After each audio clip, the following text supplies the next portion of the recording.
Terima kasih Anda masih menyaksikan Kompas Petang, Saudara. Polisi menetapkan mantan penjabat Bupati Kabupaten Lanijaya, Petrus Wakerwa, bersama dengan 5 ASN dan juga 3 kepala Bank Papua sebagai tersangka kasus dugaan korupsi dana desa. Ada 9 orang yang ditetapkan sebagai tersangka, yakni mantan penjabat Bupati Petrus Wakerwa, 5 ASN di bidang Dinas Pemberdayaan Masyarakat Kampung Kabupaten Lanijaya, dan juga ada 3 pimpinan Bank Papua cabang Lanijaya. Dalam kasus ini, Saudara, polisi menyita barang bukti berupa uang tunai sebesar 14,6 miliar rupiah, ada 4 bidang tanah dan juga ada 4 unit kendaraan. Kerugian negara yang diakibatkan dari kasus dugaan korupsi ini mencapai sekitar 168 miliar rupiah.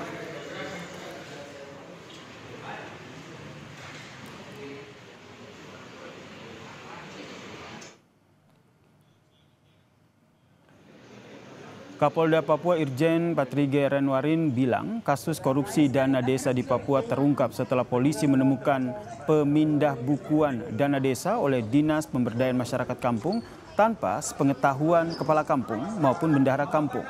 Sebagai pemilik rekening ini, Saudara, dana ratusan miliar rupiah ini rencananya akan diperuntukkan untuk masyarakat di 354 kampung sekabupaten Lanijaya, Saudara, di mana namun ternyata dana digunakan pelaku untuk kepentingan pribadi.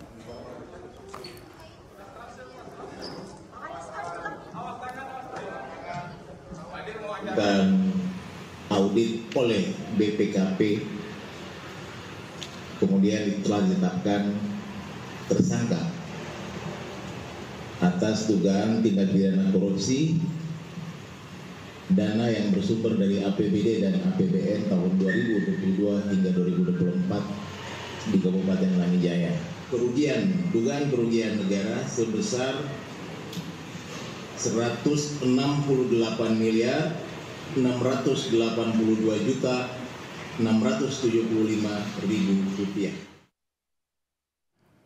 Lebih lengkap soal kasus korupsi dana desa di Papua ini, Saudara, kami sudah terhubung dengan Kabid Humas Polda Papua, Kombes Cahyo Soekarninto. Selamat petang, Pak Kombes. Selamat petang, Mas Yasir. Pak Cahyo, kalau kita lihat ini total kerugian 168 miliar yang harusnya digunakan untuk dana desa 354 desa di kabupaten tersebut. Kalau dari pengusutan dari polisi, sebenarnya konstruksi kasus korupsi dana desa ini melibatkan siapa saja? Sebenarnya berawal pada tahun 2024 adanya demonstrasi yang dilakukan para kepala kampung di kantor Bank Papua di cabang Tiom Lanijaya, yang saat itu bahkan terjadi aksi anarkis sehingga tim dari Polda Papua melakukan pendalaman terkait dengan informasi yang beredar, penyebab dan sebagainya. Akhirnya bisa diketahui info awal bahwa terjadi penyelewengan terhadap anggaran tersebut yang seharusnya dari tahun 2022, 2023, dan tahun anggaran 2024, seharusnya anggaran yang harusnya diturunkan kepada 354 kampung yang tersebar di 39 distrik adalah senilai 997 miliar. Namun berdasarkan hasil dari laporan audit perhitungan kerugian keuangan negara terdapat 168 miliar 172 juta 682.675 rupiah yang diselewengkan dengan cara memindah bukukan dari yang seharusnya rekening dari masing-masing kampung dan bendahara kampung ke rekening tertentu yang telah disiapkan. Demikian, Mas Yasir. Berarti karena ada pemindah bukuan begitu ya, sehingga akhirnya dicium begitu ada dugaan korupsi di sini. Kalau kita lihat uang yang disita ini kan 14,6 miliar rupiah. Selain uang yang disita, temuan apa lagi terkait dengan dugaan korupsi ini? Karena tadi seperti yang Anda sampaikan bahwa total kerugiannya itu 168 miliar rupiah. Sementara yang sudah dilakukan penyitaan dan ditetapkan sebagai barang bukti yaitu uang tunai senilai 14,6 miliar, satu bidang tanah yang ada di Kabupaten Tanah Toraja, Provinsi Sulawesi Selatan, 3 bidang tanah yang berada di Arso 2 Kabupaten Kerom, Provinsi Papua, dan 4 unit eh, mobil roda 4. Dan sementara masih tetap dilakukan penelusuran dan penyidikan terkait dengan aliran dana hasil penyelewengan tersebut, Mas Yasir. Berarti ini bisa diusut terkait dengan dugaan pencucian uang? Betul. Jadi pada perkara ini ditetapkan Undang-Undang Tindak Pidana Korupsi dan tindak pidana pencegahan dan pemberantasan tentang pencucian uang. Demikian. Kemudian dari selain tersangka yang sudah diamankan, apakah ada kemungkinan tersangka lain? Karena kalau kita lihat ini korupsinya nggak main-main gitu, kerugian lebih dari 100 M begitu. Apakah ada dugaan, ada otak dari pelaku kasus korupsi ini?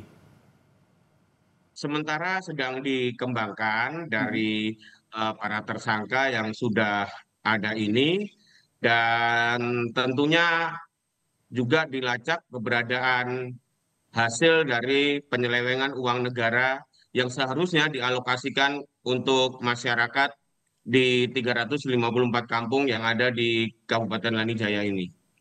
Sejauh ini siapa saja yang sudah diperiksa?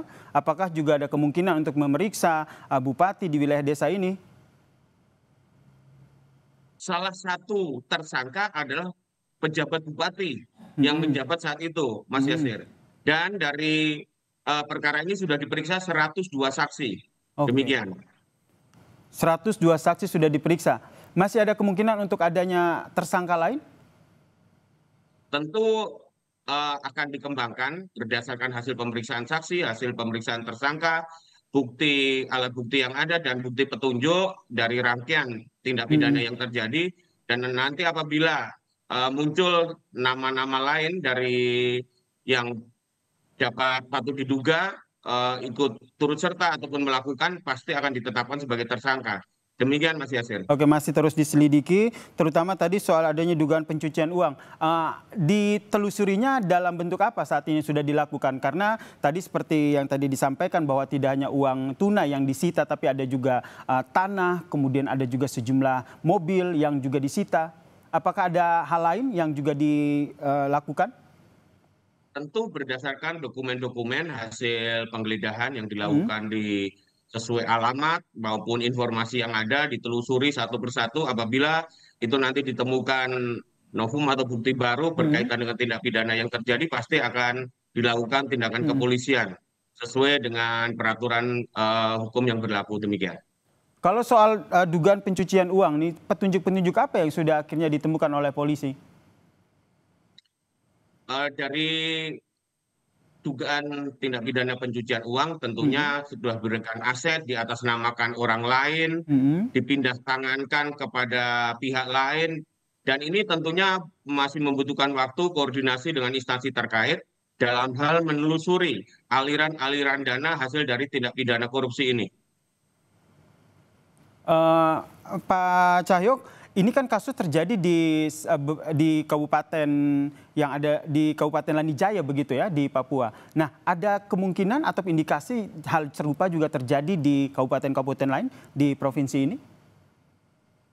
Tentu Polda Papua sesuai petunjuk Mabes Polri berkomitmen untuk mendukung pelaksanaan pembangunan dengan melakukan upaya-upaya penindakan-penindakan terhadap hal-hal yang merugikan keuangan negara berkaitan dengan peningkatan kesejahteraan masyarakat. Demikian, Mas Yasir. Baik, terima kasih Kombes Cahyo, Kabid Humas Polda Papua telah berbagi informasi terkait dengan kasus ini. Salam sehat.